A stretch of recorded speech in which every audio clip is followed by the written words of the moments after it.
Hi, this is Allan McKay. Welcome to episode 89. I'm speaking with Scott Stokdyk. Let's dive in.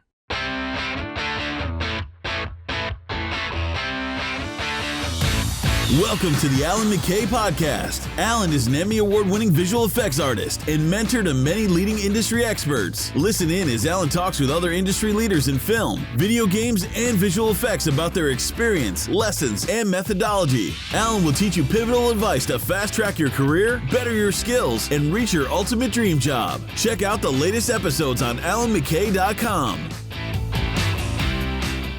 Okay, so I hope everything is going well. I'm really excited about this episode. I'm going to keep this introduction short, and I'm just going to say that this episode is with Scott Stokdyk, who's a visual effects supervisor. He's worked on a lot of really cool things. If we want to go really, really far back, things like Titanic, Contact, Starship Troopers, Godzilla, but all the Spider-Man movies he was the visual effects supervisor for. And what we're going to dive into is talking a lot about Scott's past, how he kind of got to where he was, a lot of really great aha moments and realizations that he's had along the way, and also talk about Valerian, which obviously is, I think, coming out this week, and, go see it, but at the same time, talking a little bit about that production process as well, and a lot of other cool stuff. I thought this was really cool, and again, thank you, Scott, for taking time to do this. I'm excited because our FXTD mentorship is starting this week. And basically we've been doing the Fireball training the past month. And that was 30 days of intense training. And I'm glad that we went through it all, but at the same time, I'm really glad to pick up on my sleep a little bit.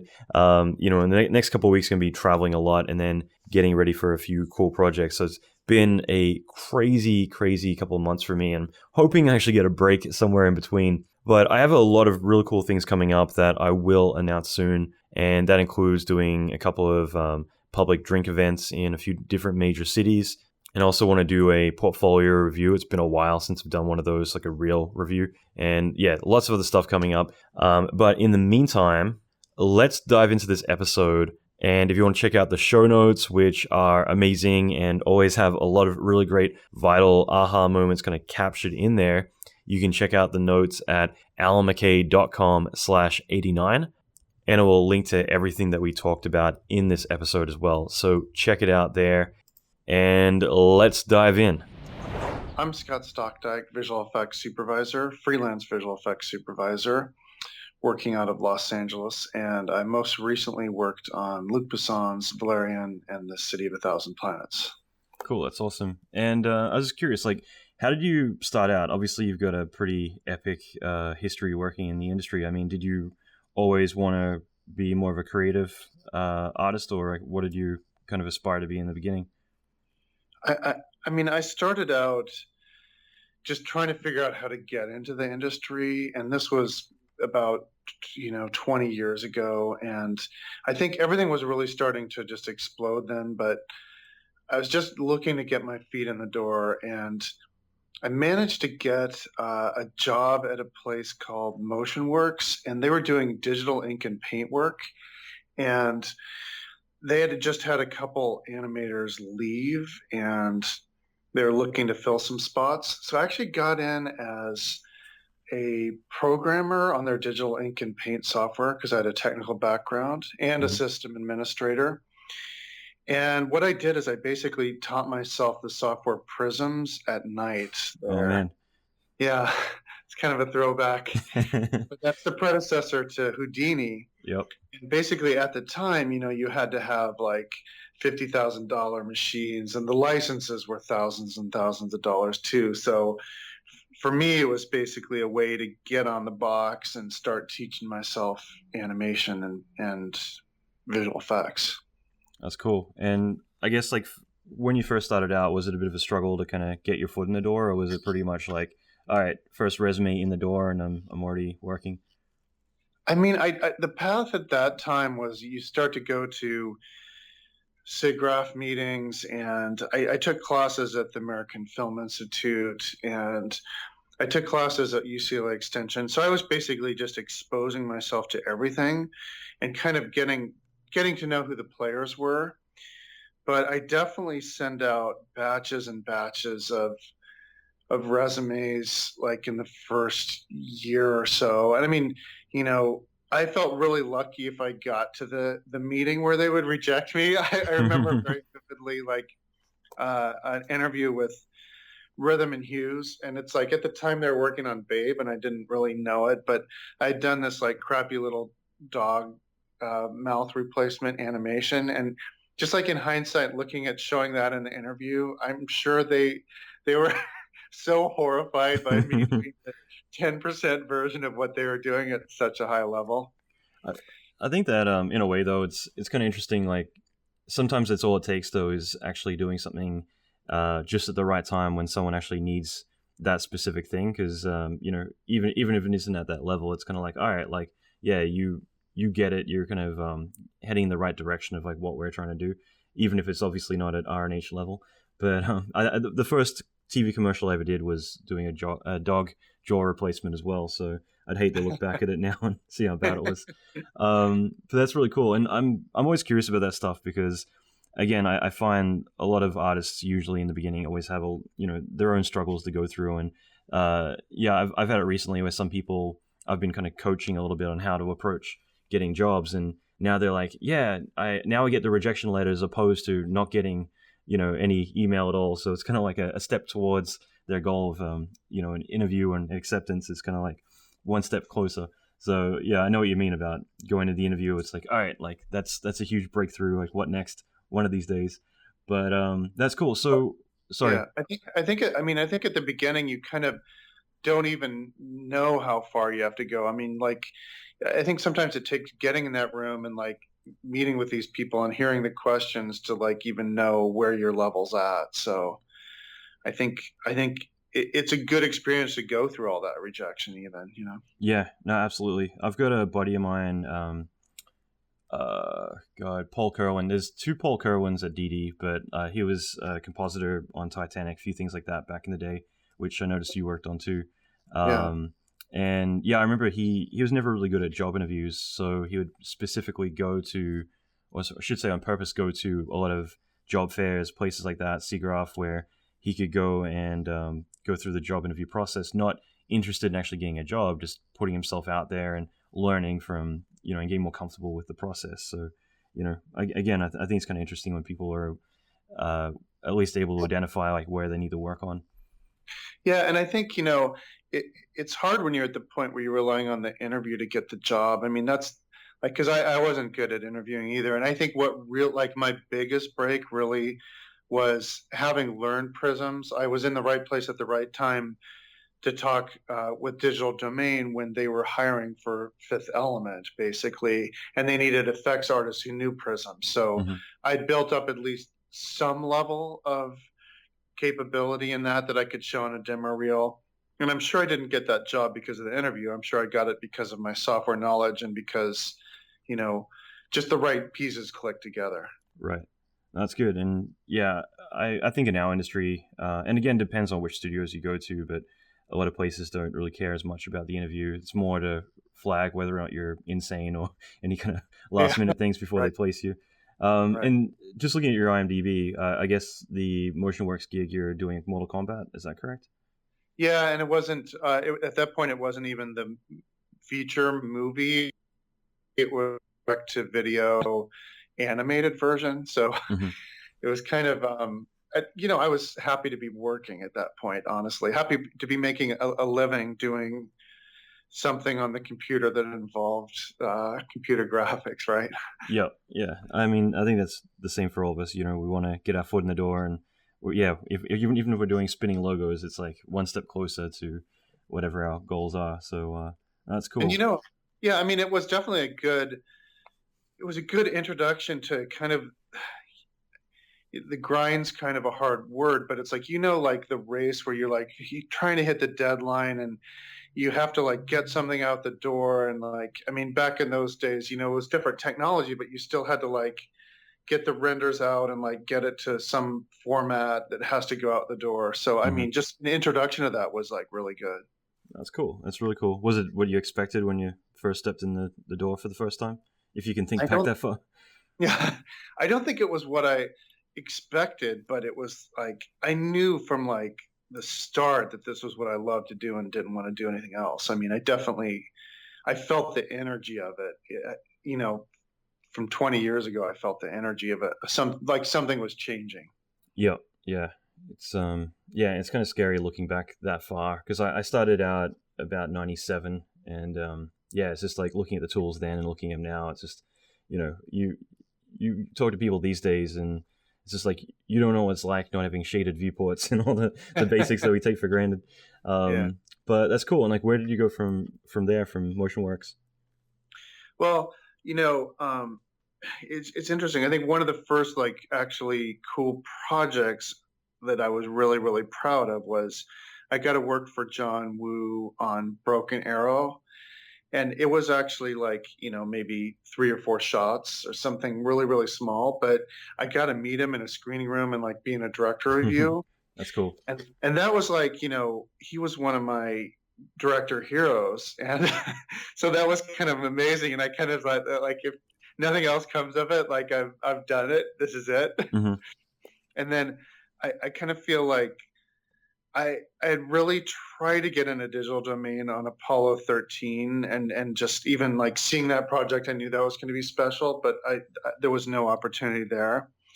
And then I think really digital domain was the eye opener for me, like seeing the quality of people there at that time. And I mean, since then it's like astounding. Yeah. And I definitely I learned so much from just being exposed to someone like Mark Stetson, who I've, I worked with Mark. Kept up with over 20 years, he's amazing. And even the compositing piece, I learned so much about like super deep fundamentals of compositing in the film world from some of the people at Digital Domain that I still refer back to, 20 years later. Yeah, it's one of those places that you've got such great access to so much talent. That's, again, people who've been there from the beginning, and it's pretty inspiring just to be around those people. So DD is still one of those places that has retained a lot of really great talent over the years. Yeah, and by the way, I was using Nuke there, mm-hmm. and it's like I absolutely fell in love with Nuke, and after I went to ImageWorks, I missed Nuke so much, and just like for years and years, I was just kind of in mourning for not having access to Nuke. Yeah, I guess there wasn't really much to compare it to back then. I mean, I loved Shake before Apple butchered it, but I mean, prior to that, I mean, there wasn't anything really out there doing what Nuke was able to do. And you know what? It was really elegantly written. I mean, what's funny is like one of the authors of it, Bill Spitzak, who I worked with at Digital Domain, he had actually been a programmer at MotionWorks where I started. And so I saw a lot of his code.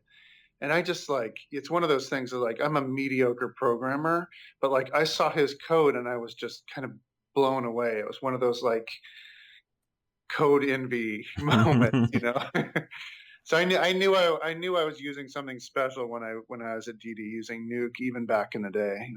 That's cool. That's really cool. And with Fifth Element, so that was one of the big features that you did at DD. Yeah. What sequence was that? I'm trying to remember. I mean, half the studios who worked on that movie now don't exist anymore. I know. Yeah. I did a lot of weird things on Fifth Element.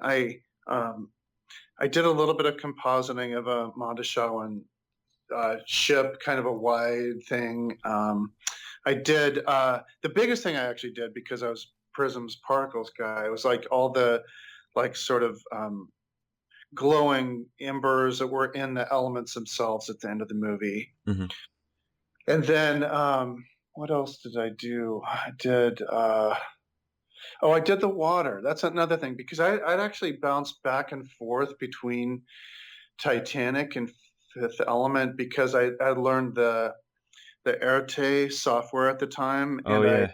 Digital tools? Yeah, that's what it was. Yeah. And I'd also, I was doing weird things too, helping work on a Prism's plugin to output data to kind of go back and forth between the softwares. So I ended up doing a couple water shots for Fifth Element, and then I did some water stuff for Titanic as well. That's cool. Yeah, that's really awesome. I remember seeing some really cool matte paintings from Eric Hansen back in the day. They were pretty amazing for Fifth Element and a few other projects. Yeah. Yeah, but I mean, just in general, I mean, those movies at the time, I'm sure would have been a blast to get exposure to. I was really jealous because I was based in Australia, where, I'd the idea of like working in LA was a pipe dream at that point. Yeah. Yeah, Yeah. that's cool. And yeah, I guess I mean, for you in your earlier career, like, what were some of the big challenges? I guess from like getting your foot in the door to actually going from feature film to feature film and working on some of these big projects. Um, you know, I think I don't know that there were like any, in hindsight, any big challenge. Like, I feel like I had a good advantage in starting into the business at the time when I did, when like there was enough work to support an artist in LA working on this kind of thing. And um, I think it's like being at both Digital Domain and ImageWorks, I was at kind of there when there was enough work to really support both of those companies having a big group of artists in LA. So I don't think I had the challenges as a Los Angeles-based artist that many people have now. So I'm grateful for that. It was just more about the day-to-day of how do you get this shot out and make it look the best. And I think it was like for the first like many years that I was in the business, I was just like loving just being in the flow at my desk and and in some dark cubicle and just staring at the monitor and just like making images look good. I kind of just lived for that. Yeah, no, absolutely. Yeah, I think that, in a lot of ways, it's exactly why we're able to kind of put up with the crazy hours and the stress and everything else that comes with it, is because we're doing something that is cool and creative and everything in between. So, yeah, we kind of happily bleed out a little bit every day for in exchange to work on this stuff. Yeah, and I definitely experienced kind of, like what they call the flow. I mean, to some extent, where it's just like I'd sit down after lunch and it's like I'd start working on a problem and it's like, 4, 5, 6 hours pass and it's like I haven't even noticed, and I think there's something amazing about that because you're excited to go to work every day and, I definitely love that period of visual effects. Yeah. Yeah, I always had that. I loved, for me, like, yeah, I guess, sorry, I'm kind of trying to remember back to how my mindset back then, because these days, if I'm working crazy hours, it's more about, all right, I got to get out of here before the birds start chirping and the sun starts coming up. But back then, it would be more kind of, more about, okay, I'm going to go sleep on the couch around the corner at work or whatever, and I'll set my timer for when, whatever the estimate of how many hours my rendering is going to take, that's, when I'll set the alarm so I can get back up and get back to it. But yeah, I mean, it's especially back then, I think like the late 90s were such an exciting time because CG was kind of becoming a pretty mainstream in terms of everyone wanted it. There was cool new ground to cover and yeah, just different things coming out all the time. And I think too, it's like, as I started to kind of grow in my career and be more of a sequence supervisor and CG supervisor and DFX supervisor, I think it's like the stress of like, are you going to be able to deliver and implications if you don't? I mean, there's sort of kind of like this curve where you start to like really like a lot of your energy is spent kind of managing that and managing just like whether you'll be able to deliver or not and how to best deliver. And so in some ways, I think you get a little bit more away from like the pure artistic part. And I kind of feel like that, like in the last couple of years, I feel like I'm on the other side of that hump to some extent. And I think, maybe that's kind of on the backs of other artists and supervisors who I'm giving work to, right? Yep. But it's like I have so much like on Valerian, it's like I had so much confidence in like the teams at Weta and ILM and Rodeo. It's like after we were going and all the work's kind of passed out, I'm a little bit less stressed about delivering because I know there's like all like this army of amazing artists. So then it's like I feel like my brain's a little bit more free to step back and look at the bigger picture, Yeah, at that point you're just the fall guy if everything goes to shit.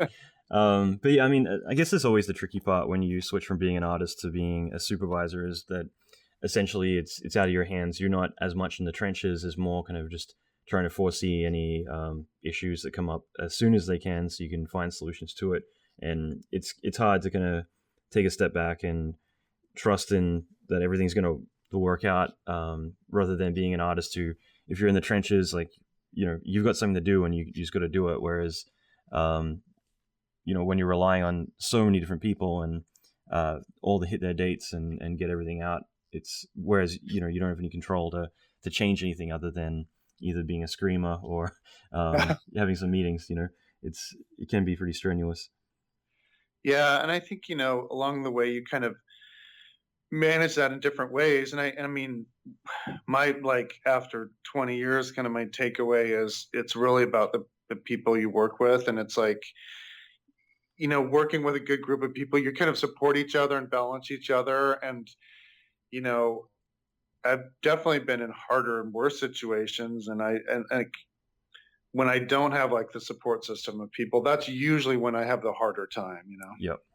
Yeah, I completely agree. That's awesome. And I got to ask about Starship Troopers. Like, what and where did you work on that? I was at ImageWorks at the time.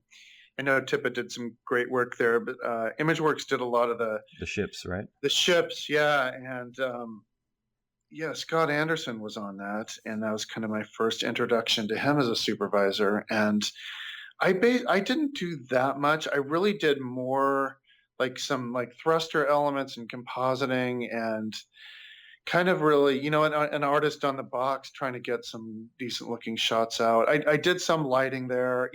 At that point in my career, I was also dabbling a little bit with some RenderMan shaders. So I probably was a little in and out of those.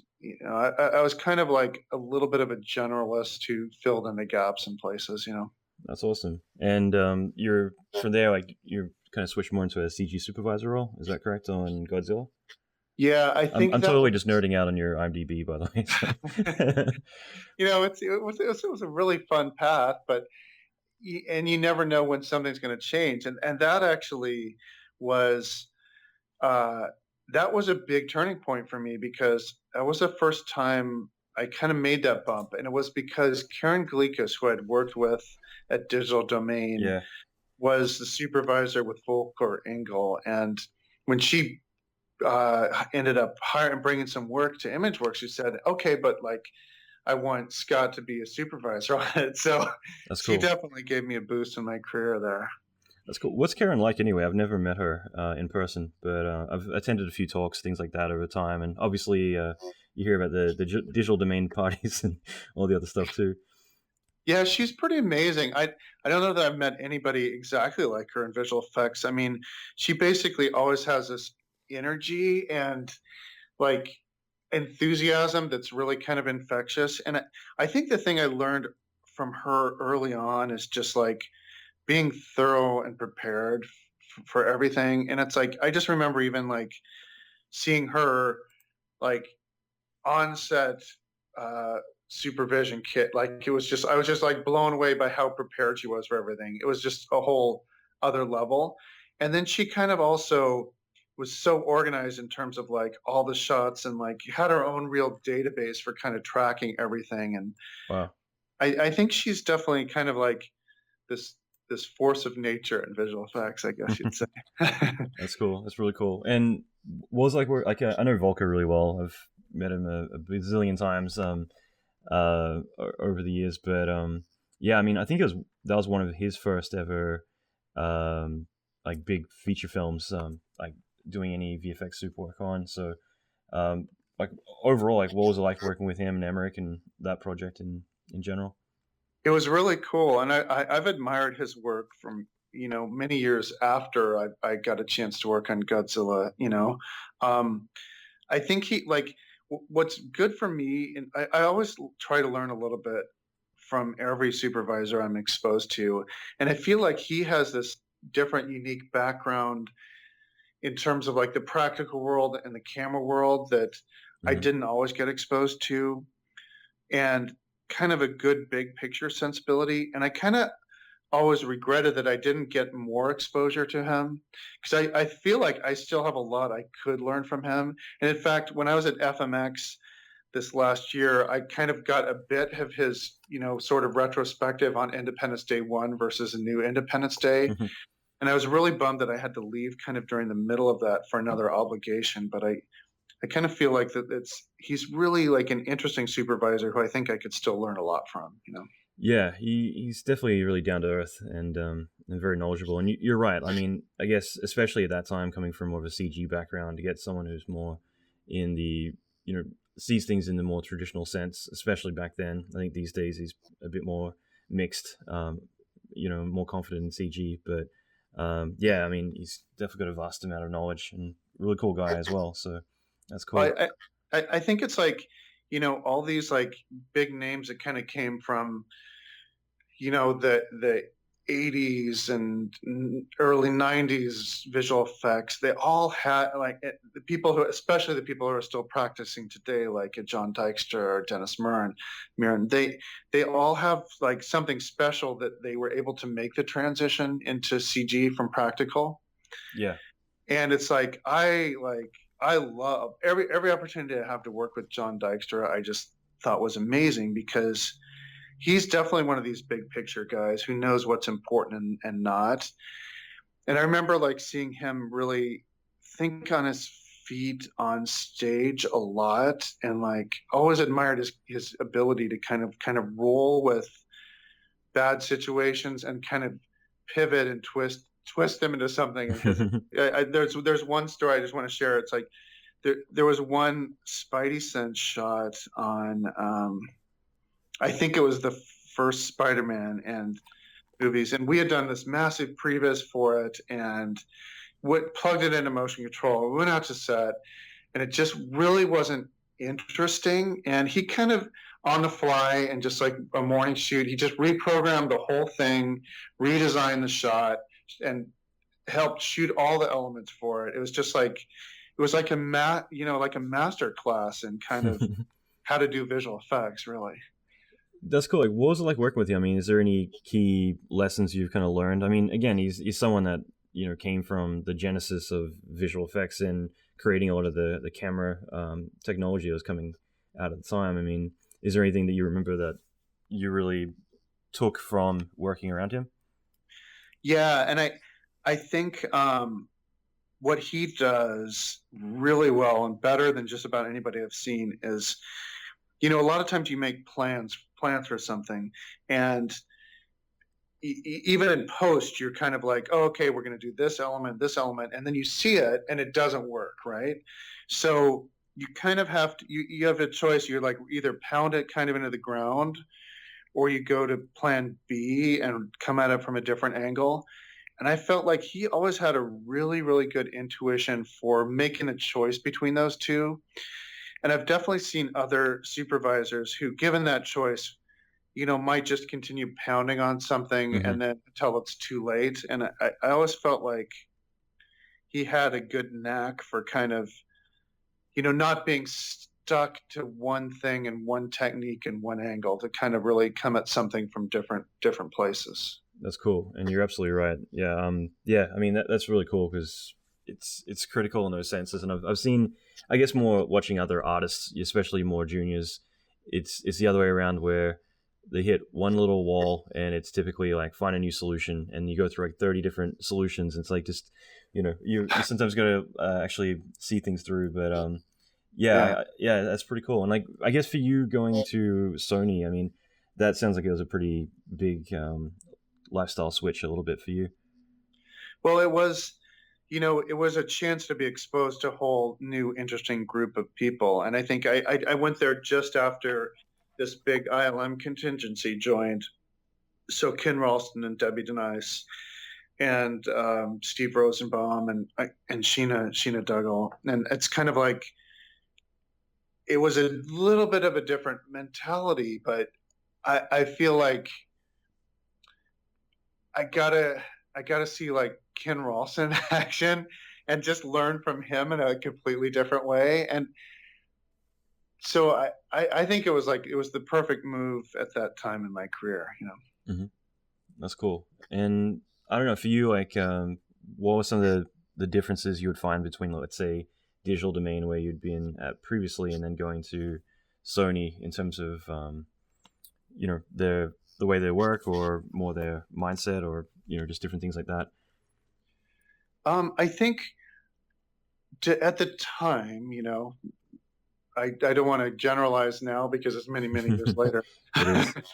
But at the time, I think Digital Domain was truly a technical innovator. I mean, I think aside from Nuke, their tracking system was 10 years ahead of anybody else, their 3D tracking.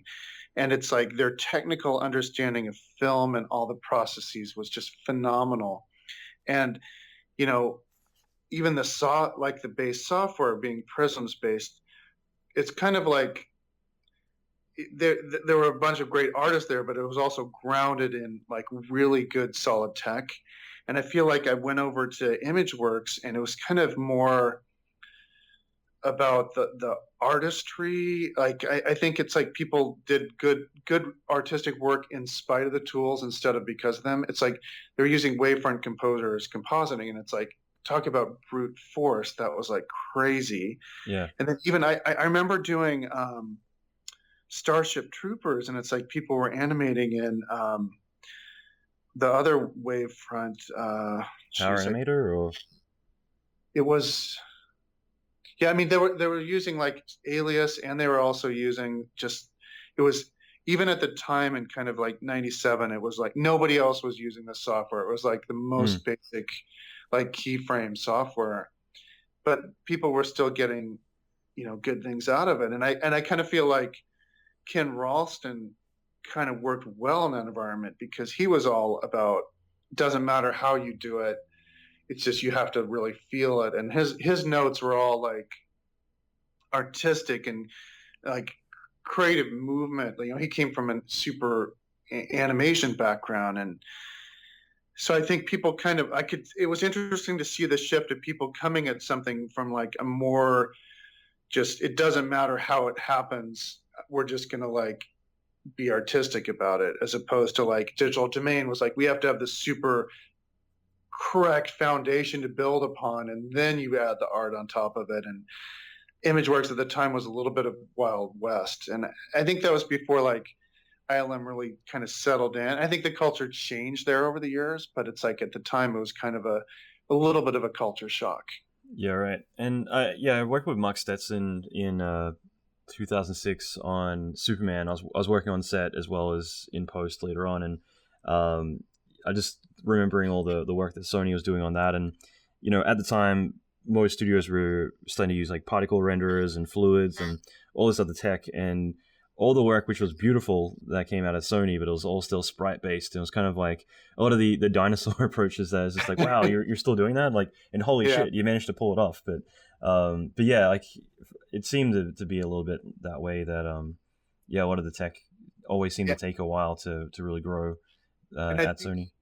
I think the culture change happened there when Rob Breda, who is at ILM now, kind of took over in development, and he pushed so many things through. It's like, open color, Alembic with ILM, and just, I think by the time he left, I think, and even like the development of Arnold, like ImageWorks was a big part of that early development of it. So the culture changed over, the last 10 years for the better, but there was definitely a time where ImageWorks was finding its feet and just like doing good work despite of the tools instead of because of the tools. Yeah, that's cool though. And I got to ask about Hollow Man, just because I guess for me, I was always nerding out about that, but I'm sure that would have been a pretty fun yet stressful project to be tied to.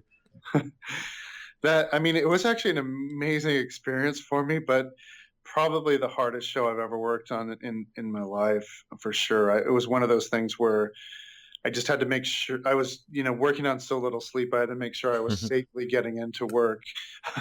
But where are you coming in from every day? I was in Santa Monica even at the time. Okay, so it's not too bad to Culver City. Not too bad. But I kind of got thrown into it.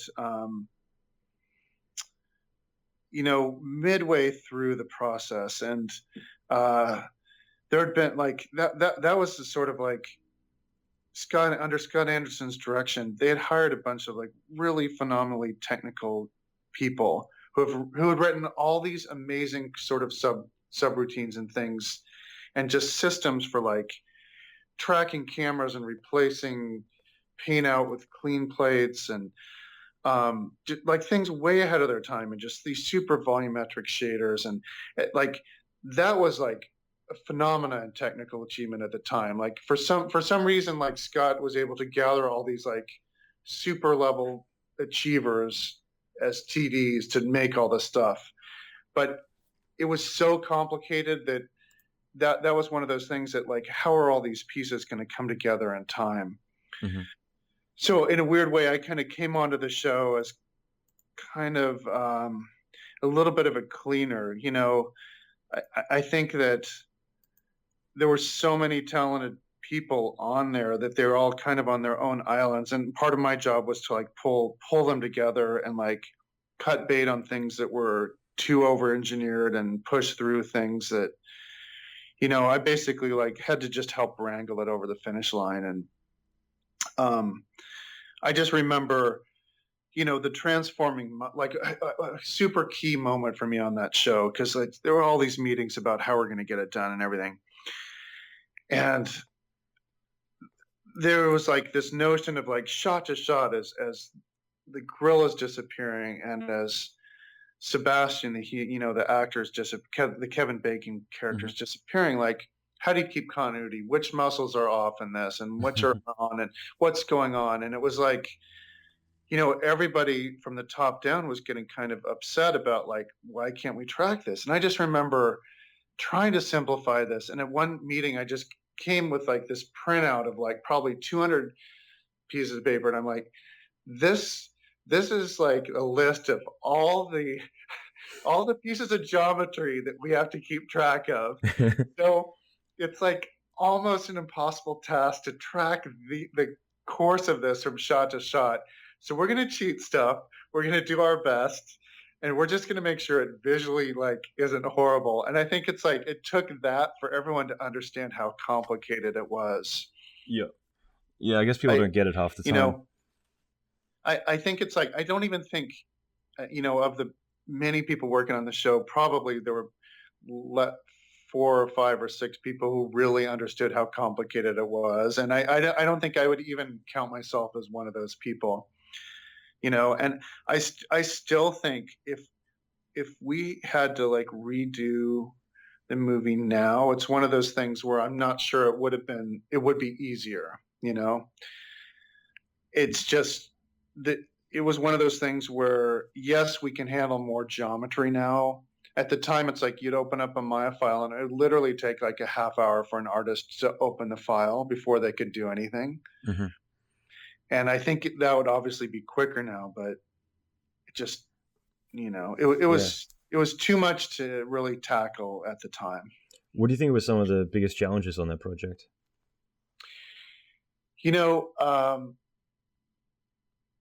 I think, and I ended up mostly dealing with, the transformation. I obviously didn't deal with the tippet stuff and a lot of the invisibility, like the invisible mask stuff. So I can really only speak to the transformations. But I think, what's still hard in visual effects are kind of these things that you've got many different layers that are all attached to each other. So the minute you've got effects animation intertwined with character animation, mm-hmm.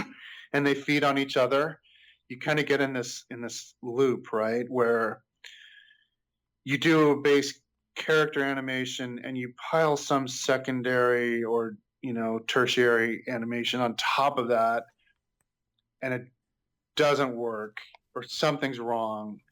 And then you go back to the character animation and you have to redo all the extra effects animation, and then it still does. And you kind of get caught in this loop. And I think I had that same issue years later on Spider-Man 3 and the Sandman. Mm-hmm. And that was probably like maybe it was on a very similar level of difficulty, because once you get in that loop of going back and forth between effects animation and character animation, there's no good exit out of that loop, you know. Just curious, did you know Daniel Ferreira? I forget. I think he was a effects lead on that sequence. Yeah, definitely. Yeah. Cool. And like with Spider-Man, I mean, you know, I won't go through your whole movie credit list because you've got so many films, but you know, again, Spider-Man being a pretty big shift for, you know, the whole industry. A lot of the stuff coming out of there. I mean, what type of stuff were you doing on the first one? The first one was about being able to render the city and do the city. I mean, I think it's like the animation part and the Spider-Man part was definitely, we were starting to figure out the language there, but I think it was building the city, because in fact at the time, you know, we had to, I mean, the team at ImageWorks had to build a whole way, like an assembly component system, they call it, to really be able to handle the city data and pull it in at render time, you know, effectively. And one of the guys who did that, Steve Levitas, is at Pixar now, and he was involved in, you know, a lot of the big technical innovations at ImageWorks. But that was a case where it's like technology to basically be able to handle building geometry, and actually like the creative part was like, like you've got this kit of buildings and how do you assemble it to look like a real street in New York. Yeah, I definitely learned some kind of hard lessons about, you know, what it takes to make a city block look real, that I've used many times after that. But I also feel like I was exposed to like the challenges of Spider-Man's animation that I kind of think are universal in that world kind of challenges. And, you know, I think it's hard to make that Spider-Man character look really real and in the physical world when he's doing things that are superhuman, you know? yeah. And you know, over the years, seeing every Spider-Man movie that's coming through, I definitely, I see people fighting those same challenges, you know. They feel your pain. I can relate to them, and it's like, you know, every time kind of the franchise switches over, I see, oh yeah, we're going to try to do a lot more stunts, and we're going to motion capture gymnasts, and I mean, those are things we talked about in the first Spider-Man movie, and I think it's like he's just a really hard character to do what you want him to do in animation. Yeah, I think if I remember correctly, you guys were just more going for all the comic book key poses for everything. And I mean, even just hearing motion capturing gymnasts, this sounds kind of boring compared to Spider-Man, who's just way more athletic than anything you get out of a human. Yeah, I think the definition of the problem makes it really hard to solve. It's something that you want to look real, but he can do things that nobody really could do. That's right. And was that your first VFX Soup gig? That's my first credit as a VFX Soup. Yep. That's cool. And I guess like when you did transition into VFX supervising, I mean, was there for you as a pretty natural progression, or was it took a bit of, you know, a mindset shift as you kind of moved into that role? I kind of I think stumbled into it a little bit, and it was really, when I was an artist, I never had this burning desire to be a visual effects supervisor like I know a lot of artists do. I kind of, part of it is I really didn't see someone who's exactly like a role model for myself. Everybody else who I saw as a visual effects supervisor kind of came with a different set of talents and background, and I really just loved doing visual effects, to be honest. And I think what happened is that I kind of just got more and more responsibility. And I always felt really deeply like, as an artist, to be a successful artist, that you have to be self-critiquing, right? I don't think you can just sit back and wait for somebody above you to like tell you what to do with your work. You kind of got to go to that review session armed with, like, if I were critiquing somebody's work. This is what I would say to make it better. And I kind of feel like I just developed that skill until I was giving people suggestions on how to fix their work more and more. And people in positions above me kept asking me to do it more. And so that it just kind of happened organically, you know. That's cool. And what about working on set? I mean, you know, leaving the box behind and going on set, was that a bit of a, you know, a different shift for you as well? Yeah, I think I got like tastes of it on a lot of different pieces. And, you know, even in early days, being able to just go and visit on set, you kind of get a feel for it. But there was a guy at ImageWorks named Charlie Clavidacher who was a match mover from the ILM days, you know, like Raiders of the Lost Ark, when they were doing optical match moves, you know, that sounds so not fun. I know, right? It's like projecting things on the floor and like, you know, he knew so much about cameras and perspective and things that you just have to like know on an intuitive level. And he at ImageWorks, he came with this ILM group, and he wrote up this whole treatise on how you act on set. And it's like, I must have read that thing like 100 times. It's so burned in my memory. And over the years, I like referred everybody back to this thing. And I think it's like, to be honest, it's mostly about like knowing your place on set. As a visual effects person on set, you know, more and more we're a big part of the process, but a lot of it is like there's this, you know, 100-year history of how set crews work, and you have to respect that and find your place within that. And so I think I always approached being on set to being like, how do I integrate with the other departments? Mm-hmm. That's good. And what about now? Like, do you still find, like, I'm trying to figure out the best way to word this. Like, do you find it a bit more acceptable these days, or acceptance from people being, you know, VFX soup coming from post, impeding on everyone's precious production time? Are people a bit more acceptable now? I mean, I think I still have to respect the rules and the positions and the, you know, the hierarchy, and that's a big part of it. But I think there's still something of like, there's a time and place for you to do your actions, and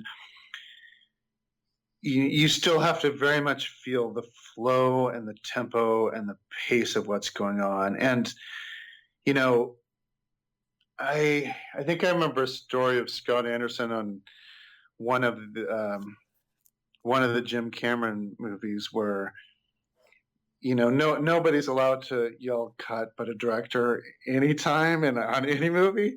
And supposedly, like, he yelled cut on a James Cameron movie. It's probably the worst director in the world to right. And it's pull like, that. I can just picture like everybody stopping and staring at this like young visual effects person.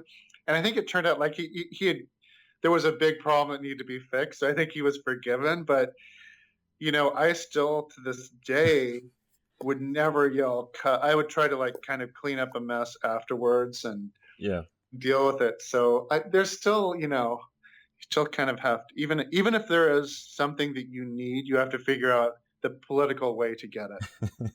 So yeah, I was just trying to picture in my head like that whole scenario going down, especially Jim Cameron, who is notorious for screaming at people. And there's the one incident on Avatar where someone's cell phone rang in between shooting, so he had a nail gun handy and he nailed it to the wall.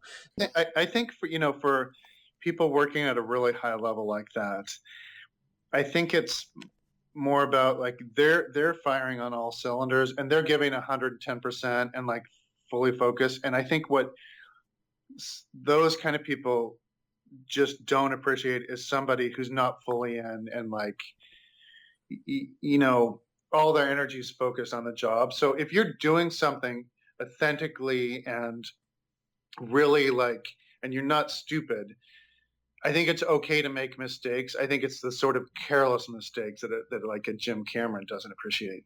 Mm-hmm. Yeah, no, I'm with you there.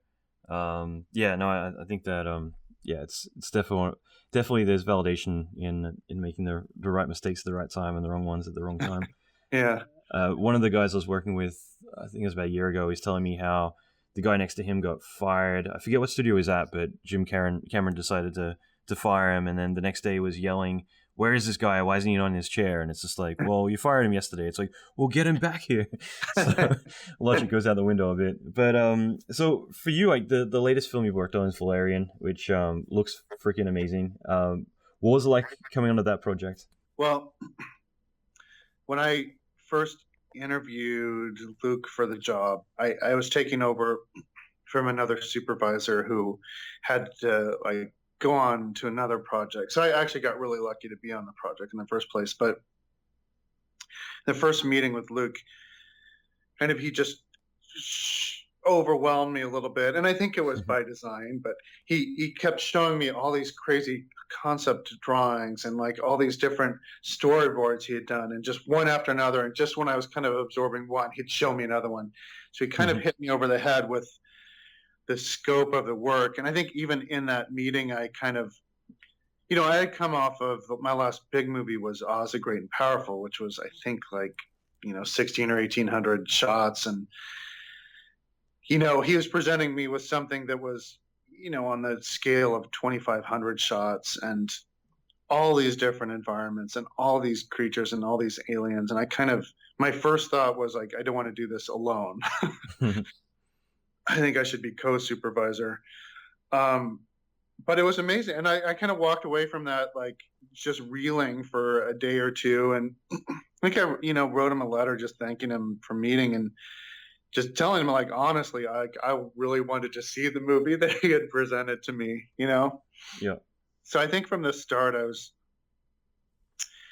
just a fan of the universe that he was prepared to create. And I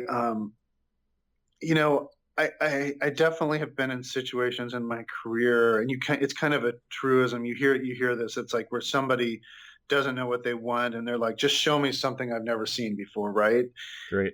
And it's like, as an artist, you hate to hear that, because you know that you're just gonna have to keep throwing stuff up, right?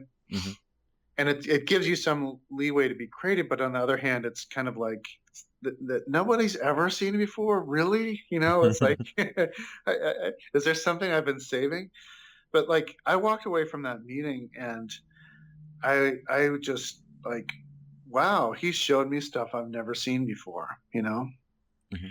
And I think as part of my job as a visual effects supervisor, I try to keep up with what everybody else is doing. I try to see virtually every visual effects movie that's out, and I see a lot of movies a year, and I hadn't seen stuff that he had shown me. So I think it was a combination. I was a little overwhelmed by it, but I was also just super excited for it. Yeah, it looks amazing. We're talking about Mark Simonetti earlier, who's doing all the concept stuff, and he'd been telling me about it for a long time, and over drinks or whatever, and I was just kind of like, oh yeah, sounds great, and I had no idea anything about it, and finally I see a trailer, and it's just like, holy shit. Because again, I guess when I think Luc Besson, I think lots of bright colors and amazing visuals, but yeah, not to the degree that it was. And yeah, it looks amazing. So for you going into that, what were some of the big challenges? Obviously you probably had a lot of overwhelm coming into something so big, but how was it for you? Yeah, but by the way, that was the trailer. It's funny because a lot of movies, the trailer kind of gives away everything, and for me, the trailer is the tip of the iceberg. It's I can't wait for people to see it, to just see what's not in a trailer, So I kind of came in and really partnered with Sophie Leclerc, who was the visual effects producer, and she had been working on the breakdown for a while. And really, the first thing for us to nail down, it was who to work with as visual effects vendors. And we kind of decided to postpone the idea of a co-supervisor until we had locked down the vendors. And the way the mix turned out, we had ILM do this really big chunk of the movie, like over 500 shots of this heist. It's in a big market. So kind of we felt like, and this guy, Philippe Ribour, who was a supervisor there, as a French background and loved the property. And I like Sophie and I just knew that they were just going to like embrace the section and take care of it. So I felt good there. And then, Luke had worked with ILM and Rodeo on Lucy. So he had good relationships with them. And Rodeo, like I've just been following them for the past couple of years, and they're so artistic. Like they have such good concept artists, and they do such good environmental stuff that it made perfect sense for them to do a bunch of environmental stuff and like a skyjet chase. So we felt really, really good about that. And then, we had a lot of discussions with Luke about his relationship to Avatar. And I think that Avatar was a very important moment for Luke in just seeing like, okay, Jim Cameron has pushed visual effects to this level where my movie's possible. And like Weta's working on such a high level that we always kind of thought we needed Weta to be a major part of this movie, right? So pretty much the bulk of the rest of the movie is Weta. And after we just brought the Weta team on, like we got the best team at Weta. We got such good supervisors and artists. And, we visited there with Luke a couple times and just were blown away every time. And I think it's like within like a month of bringing Weta on, it's like we're in good shape for this movie. We're going to be fun. Yeah. Who are some of the guys that you were working with there? Some of the soups? Boy, so Martin Hill is kind of the main guy. He, Joe Leterrier obviously kind of has his fingers in everything a little bit. He, he's going 10, Avatar 20, and right. Everything else. But he's going from he's going from dailies to dailies and dailies and just making sure everything's going good. But Martin was kind of the person who we talked to on a day-to-day basis. And also Eric Reynolds was one of the main animation supervisors. And, he had worked with Sophie before, but, he definitely was somebody who we interacted with a lot. And Paul Story was another of their animation supervisors who we worked with a lot. I think I'm going to either butcher people's names or forget people if I go too much deeper in their lineup. But I was just curious, really. Yeah. But I mean, that place is insane. Like some of the guys there that, they'll literally just be on headsets the entire time, just running around. It's basically as if it was on set, just day to day at the office. So it's pretty amazing. Like they've definitely got their shit together. And I think it's a different vibe there. It's sort of a different culture that I haven't seen at other visual effects companies. It's kind of like, I think Joe's done a really, really good job in getting like deep into the philosophy of things. And like, it's hard for me to put a finger on, but it's like everyone there like was so professional. And on set, it's like, at some point we had this team of like between 50 and 60 Weta people supporting mocap, and then even just like, on set capture, it's like their team was just amazing. And I definitely learned a lot from both ILM's on-set team and from Weta's on-set team that I hadn't known before.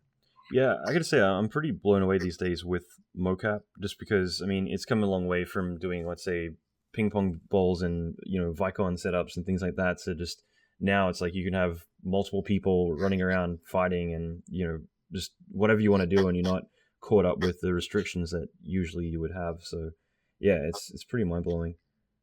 It is, and I kind of, some days I feel like that, and some days I feel like there's still an army of people like making it look easy, and and some days I'm like, early in my career, I worked on this Herbie Hancock video at Metrolight, and Jerry Weil was kind of the guru there, who he worked with a lot of motion capture data. And kind of like what's interesting is kind of the fundamentals of what he was doing on that video. I kind of feel like, yes, like the data's more, and yes, there's a lot of advancements, but there's no like big paradigm shift. I think it's like going to onset mocap was a big step, but some part of me expected like by the year 2017 would have We wouldn't have mocap anymore, or would have like RF sensors embedded in, or something weirdly different embedded in costumes, where Yep. like I thought there'd be something, and I think there will be something like that. It's one of those things that's happening a little bit slower than I thought it would. Actually, that's a good point. Like, do you get exposed to a lot of like upcoming technology, and like, is there anything in that intrigues you at the moment that you've seen? Well, I was, I definitely pay attention at the SIGGRAPHs, and I still think that's a good place to kind of mine that. And I'm always interested in what Paul Debevec is doing through ICT, or now he's at Google, because I think he's very big picture and kind of forward thinking. But a lot of these things that I thought would be kind of developing faster, even in the world of VR or motion capture. Like I had a friend who was developing a RF mocap system, 10 years ago, and I think I think it kind of bumps up against some physics. There was actually like a super smart guy from Wado I talked with at length about that on the Valerian set, just explaining why RF motion capture kind of has its limits. So, every once in a while, technology does hit some roadblocks. So I don't know. There's kind of like, I'm sure you see like glimpses of stuff the same way I see glimpses of stuff, but it doesn't always come together. I'm actually super excited for like the Lytro professional camera. I mean, if you can capture depth and image together at the same time, that's been something I've wanted for at least 10 years. It's a pretty big. Is it a big rig? I'm trying to remember, because it's funny. Just as you mentioned it, that's exactly what I was about to bring up. I was talking with a buddy, Chris Harvey, a while ago. He works with Blomkamp. So like they're doing a lot of stuff with Oates and a few really interesting things at the moment. And I think we're talking about this a while back about capturing stereo on the same kind of camera rig that you would typically use without needing to have some like big crazy rigs. But there's still some limitations that don't make it viable right now. Which it's just that's the big problem I find, is that there is a lot of experimental tech that's coming out, but to get it mainstream enough where directors are willing to slow themselves down just a little bit to make everyone else's jobs 1,000 times faster, it seems to be a bit of an uphill battle at times. Yeah, and I think sometimes like the bandwidth and storage capability needs to go a couple generations later to keep up with stuff. I mean, I actually still remember, like, I worked on just a test for Polar Express when I was at ImageWorks. I didn't work on the movie, but there was this big test shoot where it's like they were deciding whether they'd do mocap or shoot, basically actors over blue, like, and process the actors like to look painterly, which I think actually, like, I still thought that would have been really, really cool. Like, I kind of, part of me wishes he had done that version of it. Yeah, but would have gotten more positive attention rather than the the attention would have been so much on the uncanny valley kind of feel that it definitely had. Yeah, and look, people need to push boundaries, so I don't blame people for taking chances on stuff. Absolutely. Right? It needs to be done before we get to the Avatar and all the other things that are out now. That needs to be the iPhone 1, you know what I mean? For sure. And I mean, what was interesting about that shoot too is kind of like we used the this fiducial like camera capture system that I think maybe ILM had used on AI or something, but this sort of predated what they branded Simulcam, to play back backgrounds. But it was a really good experience just even working on that test. But my point was kind of like to store the data from that test. Like there was this like hard drive that like was this huge box that like when it revved up, it sounded like an airplane engine taking off, And it's like, I just think sometimes, the support, just the support for the tech and the data output needs to be there. Otherwise, no matter how good the tech is, you just can't push the pipe, through. Mm-hmm. Yeah. No, I agree. There's definitely some limitations there too. That's cool. And I guess Valerian isn't out yet, so is there any, without giving anything away, is there any big sequences that we should keep an eye out for? Yeah, my personal preference, I guess the part that I feel most emotionally connected to in Valerian is the opening scene after the credits, after the introduction, where you're on this planet Mule with these pearl creatures. And, Luke shot it with motion capture people, and then he did his first edit with motion capture people. And it's a really like emotional scene. And when I watched the first cut with the mocap actors, like I really like I was tearing up. I was really like just so impacted by his edit and the story he was telling. And like I kind of, my hope was that when we did the CG creature version of those mocap people, that we would at least keep that emotional impact, if not, have a layer more, because there are little visual things we could do to really play that up. So that for me, it's like I want to watch early audiences and see how they react to that scene, and just hope that we were successful in that scene. That's so cool. Yeah, I can't wait to check it out. It's a couple weeks away still, but yeah, I'm excited. Yeah, I mean, and again, I want to be respectful of your time. I could talk VFX all day long, but yeah, I'm looking forward to checking it out. So I appreciate you making yourself available to do this. And if anyone wants to find out a bit more about you, is there any websites or social media that they can hit you up to find out a bit more about you and all the stuff you're up to? Sure. I mean, I have a very basic one, just stokdyk.com, my last name. But I think now that I have a little bit more free time, I might start updating it a little bit. Yeah, I checked it out actually. I love the backgrounds because it definitely lives and breathes LA. It's like, one glance is like, all right, somebody lives in Santa Monica, that's for sure.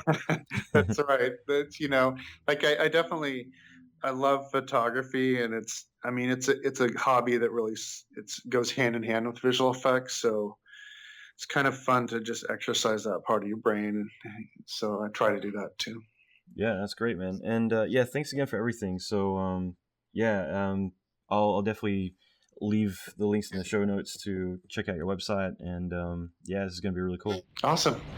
Okay, so I hope you enjoyed that episode. Again, thank you, Scott, for taking time out of your busy schedule to talk all things career and VFX related. And if you have a chance, check out the show notes, allanmckay.com/89. And leave a comment. I'd love to hear from you. I'd love to hear what your thoughts were and maybe any questions you have for myself or Scott. So again, you can check all that in the show notes and leave a comment there.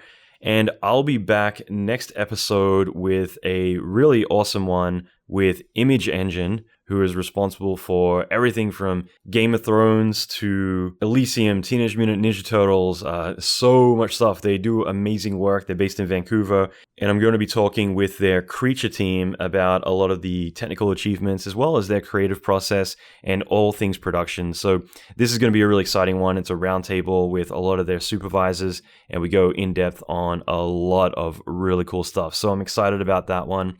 I've got some other really awesome ones coming up. I've got so many things coming up I'm excited to talk about, and I'm going to hold off for now. But yeah, definitely check out the next episode. And in the meantime, leave a comment in the show notes. Like I said, allanmckay.com/89. All right, have a good week, rock on, and all that good stuff.